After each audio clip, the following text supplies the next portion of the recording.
आज हम लोग यहाँ पर BSc first year zoology minor के मोस्ट इम्पोर्टेंट क्वेश्चन देखेंगे।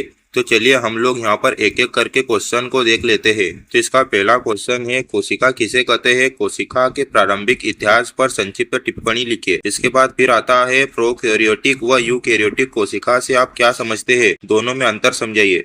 फिर अगला क्वेश्चन आता है राइबोसोम पर संक्षिप्त टिप्पणी लिखिए। फिर आपका आता है प्लाज्मा मेम्ब्रेन की संरचना तथा कार्यों का वर्णन कीजिए। इसके बाद फिर आता है माइटोकॉन्ड्रिया पर संक्षिप्त टिप्पणी लिखिए। फिर आपका आता है गोल्गी कॉय यानी गोल्गी बॉडी की रचना तथा कार्यों का वर्णन कीजिए। फिर आपका आता है क्रोमोसोम की संरचना व कार्यों का वर्णन कीजिए। इसके बाद फिर आता है केंद्रक की संरचना तथा कार्यों का वर्णन कीजिए। फिर आपका आता है लाइसोसोम पर संक्षिप्त टिप्पणी लिखिए। अगली यूनिट को देखने से पहले वीडियो को लाइक और चैनल को सब्सक्राइब जरूर करें। तो इसका पहला क्वेश्चन है गेमेटोजेनेसिस यानी युग्मक जनन से क्या समझते हैं? शुक्राणु जनन की प्रक्रिया का विस्तार से वर्णन कीजिए। इसका अगला क्वेश्चन है शुक्राणु जनन यानी स्पर्मेटोजेनेसिस एवं अंड जनन यानी oogenesis की तुलना कीजिए। फिर इसका अगला क्वेश्चन आता है खरगोश की मादा जनन अंगों तथा नर जनन अंगों का वर्णन कीजिए। इसके बाद आपकी तीसरी यूनिट आती है। इसका पहला क्वेश्चन है स्टिम कोशिका क्या है? स्टिम कोशिका के प्रकारों तथा उपयोग का वर्णन कीजिए। फिर इसके बाद आपका आता है सुपर ओव्यूलेशन क्या है? इसकी प्रक्रिया के बारे में लिखिए। फिर आपका अगला क्वेश्चन आता है प्लेसेंटा बैंकिंग क्या है? संक्षेप में वर्णन कीजिए। फिर आपका अगला क्वेश्चन आता है जिप्ट तथा गिप्ट का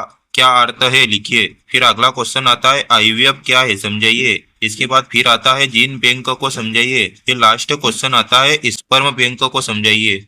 इसके बाद आपकी चौथी यूनिट आती है। इसका पहला क्वेश्चन है निषेचन से क्या समझते हैं? निषेचन की प्रक्रिया एवं महत्व का वर्णन कीजिए। फिर इसके बाद आपका अगला क्वेश्चन आता है अनिषेक जनन को समझाइए। अनिषेक जनन कितने प्रकार का होता है? विस्तार से वर्णन कीजिए। फिर आपका अगला क्वेश्चन आता है मेंढक में 3 जनन स्तर तक बनने की प्रक्रिया का वर्णन कीजिए। फिर आपका अगला क्वेश्चन आता है ब्लास्टुलेस प्रक्रिया का वर्णन कीजिए तथा इसके विभिन्न प्रकारों पर प्रकाश डालिए। फिर इसका अगला क्वेश्चन आता है मेंढक में ग्रेस्टुला बनने तक परिवर्धन का वर्णन कीजिए। फिर आपकी लास्ट यूनिट आती है। इसका पहला क्वेश्चन है मुर्गी के अंडे में ब्लास्टुला बनने तक की भ्रूणीय विकास का वर्णन कीजिए एवं फेट मैप निर्धारण कीजिए। फिर इसका अगला क्वेश्चन आता है भ्रूणीय कलाएं क्या है? मुर्गी के परिवर्धन में भ्रूणीय कलाओं के विन्यास का वर्णन कीजिए एवं उनके कार्य लिखिए। फिर इसका अगला क्वेश्चन आता है मुर्गी के अंडे में ग्रेस्टुलेशन की क्रिया बताते हुए 3 जनन स्तर तक बनने की क्रिया का वर्णन कीजिए।